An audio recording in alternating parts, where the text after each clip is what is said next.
This is Jennifer Gray and Clark Gregg reading Beauty and the Beast. Once upon a time, in a far-off country, a successful merchant lived in a lovely cottage in the forest with his 2 sons and 2 daughters. Whenever one of his ships came into port, he would travel to town to sell the goods that they brought back, and every time his children would ask him to bring things back for them. "I want a great sword encrusted in jewels," said his sons. I want a golden harp with strings made from silk, said one of his daughters. The oldest child, however, never asked for anything. I just want you to come home safely, she would tell her father. She was such a pretty young woman that her family took to simply calling her Beauty. And this was a fitting name, for Beauty most liked all the beautiful things in life. The sound of birds singing, a sweet line of poetry from a good book, the smell of fresh flowers blooming. "Are you sure there is nothing I can bring you?" asked her father before he left. "The other children have asked for so much." Beauty thought about it for a second before answering. I would love for you to bring me a rose, she said. We don't have them here in the forest, and I do love the way they smell. The merchant agreed with a smile, and giving his horse a kick, he was off. But when he got to town, he found out that his ship had been damaged in a bad thunderstorm, and there were no goods to be sold. With no money for gifts, he sadly decided to return home. But soon the thunderstorm reached the land, engulfing everything in rain and wind and lightning. By the light of his lantern, the merchant saw a great castle in the distance and decided to ask for shelter. He was so tired that he didn't notice that the storm mysteriously cleared when he approached the castle. He found the front door open, and with no response to his calls, he entered. The palace was beautiful, but strangely empty. The merchant wandered into a room where a fire was burning, and a chair was drawn up close to it. Exhausted, the man quickly fell into a deep sleep. When he woke after several hours, his stomach was growling and he was still alone, but someone had already set a plate of food in front of him. It had been nearly a full day since he last ate, so he grabbed the food, promising to thank his host later. He walked down to the garden and found, to his surprise, that the sun shone and the birds sang. The merchant was delighted to see a hedge of roses lining the path toward the stables, which reminded him of his promise to Beauty. He had stopped to gather one when he was startled by a strange noise behind him. Turning around, he saw a fearsome and angry-looking beast. "Who said you could take my roses?" the beast asked in a terrible voice. "Was it not enough that I fed you? This is how you show your gratitude, by stealing my flowers?" The merchant, terrified by these furious words, dropped the rose and threw himself on his knees. "Pardon me, noble sir," he said. "I am truly grateful for your hospitality, and I didn't realize you would be offended by my taking such a little thing as a rose." But the beast's anger was not lessened by this speech. "You may be quite good with excuses and flattery," he cried, "but that will not save you from the death you deserve." In despair, the merchant began to tell the beast of all his misfortunes, the reason for his journey, and his daughter's request. "A king's ransom would hardly have paid for all that my other children asked," he said, "but I thought that I might at least take Beauty her rose. I beg you to forgive me, for I meant no harm." The beast considered this for a moment. "I will forgive you on one condition," he said, "and that is that you will give me one of your daughters." "Ah," cried the merchant, "even if I were cruel enough to save my own life at the expense of one of my children's, what would I say to make her come here?"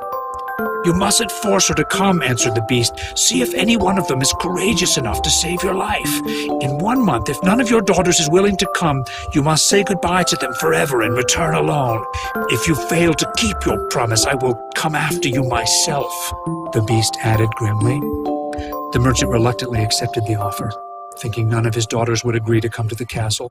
The beast gave him a rose for Beauty and allowed him to leave. When he finally returned home, his children were upset that he didn't have any gifts for them. When he told them about the castle and the promise he made, his sons vowed to go to the castle and kill the beast. But then the children turned angrily to Beauty. You should have asked for something more sensible than a rose, they complained bitterly. Poor Beauty felt terrible. Who could have guessed that a rose would cause so much misery? She said. But since I was the one who asked for it, I should be the one to suffer for it. I'll go back with my father to keep his promise.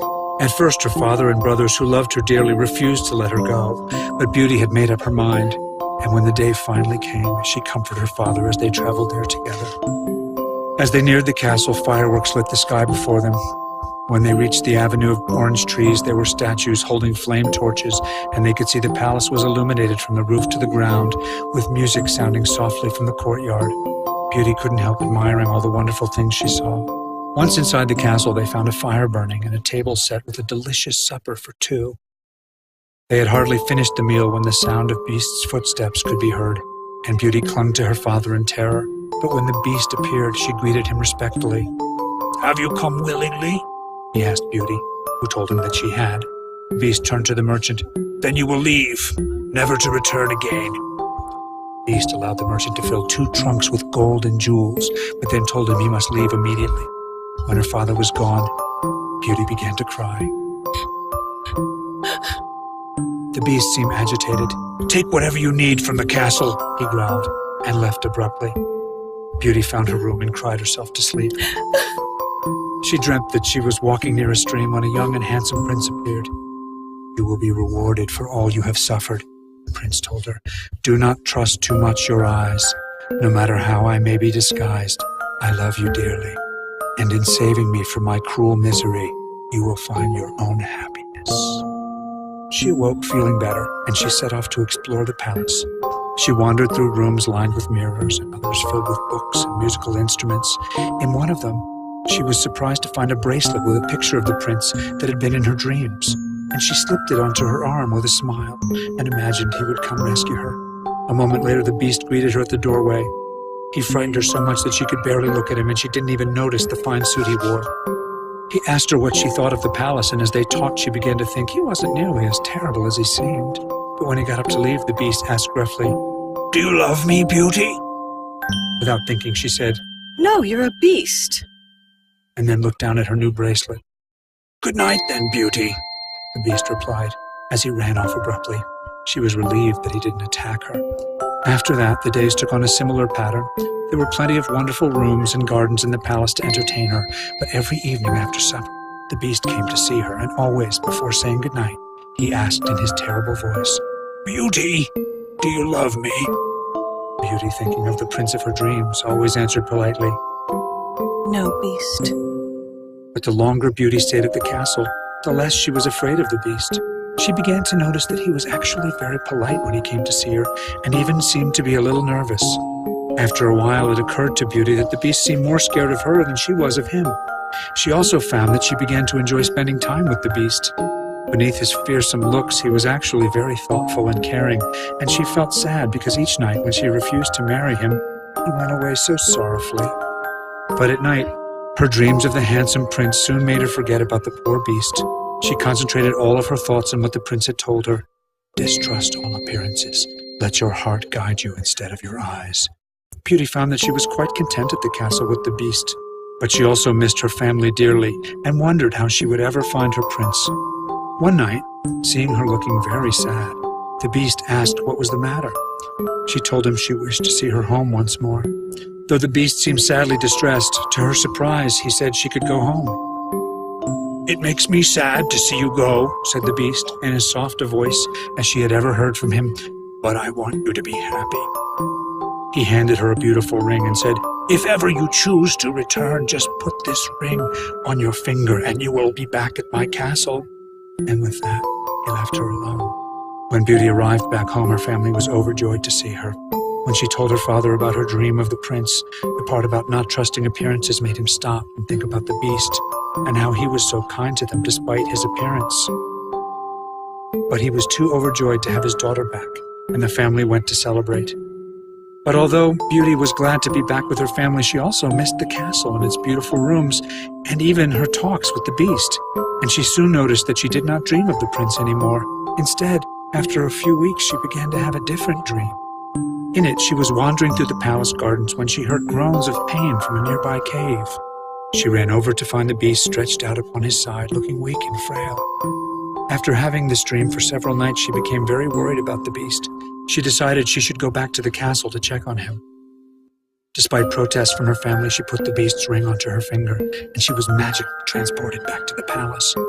She called out for the Beast, but he didn't come to her. Finally, she remembered the cave from her dream and ran out to the gardens. Looking around, she saw a familiar path and walked down it, coming to the very same cave she dreamed about. She ran inside and found the beast lying motionless. Oh, he's dead. She cried bitterly. I should never have left him alone here. She wept and put her hands over her face, but then she heard the sound of the beast moving. "Beauty," he said, weeping. Oh, how you frightened me. She cried. I never knew how much I loved you until we were apart. "Can you really love such an ugly creature?" the beast asked faintly. Yes, Beast. I love you more than anything else in this world. The beast, suddenly sounding stronger and stronger, began to tell her a story in a gentle voice.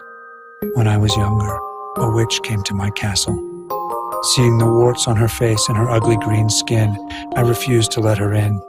So she put a curse on my entire palace. Because I had judged her by her appearance, she turned me into a terrible-looking beast, and she said I would die unless I could earn the true love of a good woman." Beauty suddenly realized that she had heard this voice before. The beast stood up and he began to sparkle with light, until the light became so bright that Beauty had to close her eyes. When she opened them, she saw that the handsome prince from her dreams stood where the beast was. Hand in hand, the two left the cave and found that the castle had come to life with lights and music, and in the sky, in letters all made of fireflies, was written, "Long live the prince and his bride."